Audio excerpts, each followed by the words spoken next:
Now let's first get to know what an S corporation is, because we need to understand this road that we're going to take. An S corporation is an entity, a corporation or an LLC that elects S corporation status. It does provide that limited liability that comes with a corporation and an LLC. It's a pass-through, flow-through entity that it passes down its corporate income, losses, deductions, credits through to its shareholders for tax purposes. Now, how does it do this? It reports an 1120S to the IRS. That's where it reports all of its income, losses, deductions. And it passes down that income, deductions, losses to its shareholder owners through a Schedule K-1. When we talk about pass-through taxation, we know that the S corporation is not taxed at their level. There's no such thing as them paying tax at the S corporation level. Instead, the shareholders report their portion of that income, loss, deductions, credits on their own personal tax return, and that is where the tax gets paid. Now, before you take on to this road trip, before we start our journey, we do need to identify who our passenger is and if they're qualified to come down on this journey with us. First, we need to understand this business owner, the sole proprietor that we have. Are they incorporated? Are they an LLC or are they a corporation? Because a DBA, a doing business as, alone does not qualify. They have to be incorporated as a corp or as an LLC first before we can even continue and elect as corporation status. Now, they have to be eligible first to become an S corporation. And here are what makes an entity eligible, a business eligible to become an S corporation. They have to be a domestic corporation, organized and formed here in the US. They have to have allowable shareholders that are owners of this entity, of this business, which are individuals, either US citizens or residents. They have to be either a certain trust or estates. That is all that is permitted to become a shareholder of an S corporation. And you can not have more than 100 shareholders. Now, if it comes to husband and wife do count as one shareholder. And they can only have one class of stock.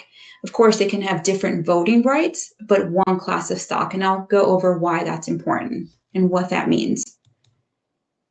But when we talk about eligible shareholders, I said they have to be individuals, either US citizens or US residents. I do get this question a lot. What about if the taxpayer is an ITIN holder? Can they be a shareholder of an S corporation? Well, if we look at the Internal Revenue Code, section 7701B3 does define substantial presence test, which really talks about any individual that is here long enough in the US, has established substantial presence, and therefore has to pay income tax now because they are considered a resident for federal tax purposes. However, we know that ITIN holders, an ITIN really is just an identification number that is allowed to be eligible to pay tax. That is the identification number that the IRS looks at to collect the tax. Now, it's not eligible to obtain a Social Security number. We know that. So therefore, ITIN holders, we know that they are not authorized to seek employment with an ITIN. And we're going to go further down into reasonable salary, reasonable compensation. But just have in mind an ITIN holder, yes, technically they can be a shareholder of an S corporation, but one of the requirements to be a shareholder of an S corporation, and if you're providing services, if you're working for that S corporation, you have to receive a reasonable salary, reasonable compensation through a W-2. And so if we think about it, ITIN holders, they are not eligible to work. Now, if we look at the one class of stock, well, what does that mean? It means that the pro rata distributions, any money that comes out of the S corporation has to be distributed to the shareholders in proportion to their ownership percentage. We cannot have one shareholder distributing or getting more money out of the S corporation than the other shareholder if it's not according to their ownership percentage. If it's a 50-50 ownership in the S corporation, each of them better be getting 50-50 out of the bank account. Polling question number 2. Now, you probably already saw the pop-up. If you haven't, again, it's on the menu to the right-hand side. There's a tab called Poll.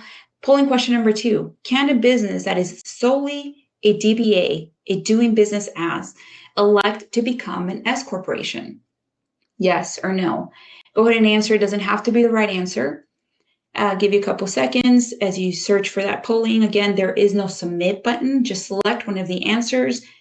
And the correct answer is no. They cannot be eligible if they're just a DBA. They have to be either a corporation or an LLC to become an S corporation. Okay, so now we have an eligible corporation, right? Really quick, domestic corporation, individual shareholder, that's a U.S. citizen, U.S. resident, or certain trusts or estates, no more than 100 shareholders, and there's only one class of stock. We're going to start our engine and hit the road. We've come across this. Now, do you recognize what this picture is? It's a toll, right? We've come to our very first toll booth. Now, when it comes to a toll booth, you have to pay a toll to continue. So let's talk about what this is. Internal Revenue Code Section 351. The 351 exchange is this. What really happens when you elect to become an S corporation, that LLC is transferring all of its assets, all of its liabilities over to the S corporation in exchange for stock. Now, when that happens, what do you do to calculate what the basis in that stock is? Well, you take the assets of that LLC minus the liability. That is the shareholder's basis in the stock of the S corporation. What about if it's the other way around, where this LLC, this entity, this corporation owes more than what it has? There's more loans, there's more credit card debt than what's in the bank account, where the liabilities are greater than the assets. This results in a taxable gain. And according to Section 357C, the gain must be reported on the owner's individual tax return. There is no negative basis, we know that. So what is the basis of this stock? You take you take assets minus liabilities, and if that provides a negative amount, there is no negative basis. The lowest it can be is 0. We have 0 basis, and we have a taxable gain for any amount over. Now, let's look at this through an example. If we see here for Adam, he's a sole owner of ABC LLC, and he elects to become an S corporation. Well, the day that he's going to elect, we look at his balance sheet. We see that the assets are a total of $20,000 and the liabilities are $10,000. Assets minus liabilities, that's a $10,000 basis in the stock of the S corporation. No taxable gain. But if we look at this other example, Stacy, she's the sole owner of XYZ LLC.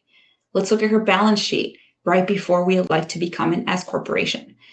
Well, the assets, the total amount in checking and in savings account is $7,000, but we have a company loan and we have a credit card on file, and the balances in total for liabilities is $14,000, more than the assets. So her basis in the S corporation stock, once the election is made, is 0. And we have a reportable taxable gain of $7,000 because liabilities are greater than assets. At that point, do we continue on this road trip? Do we really want to become an S corporation? Well, we can, but there's some things we have to do.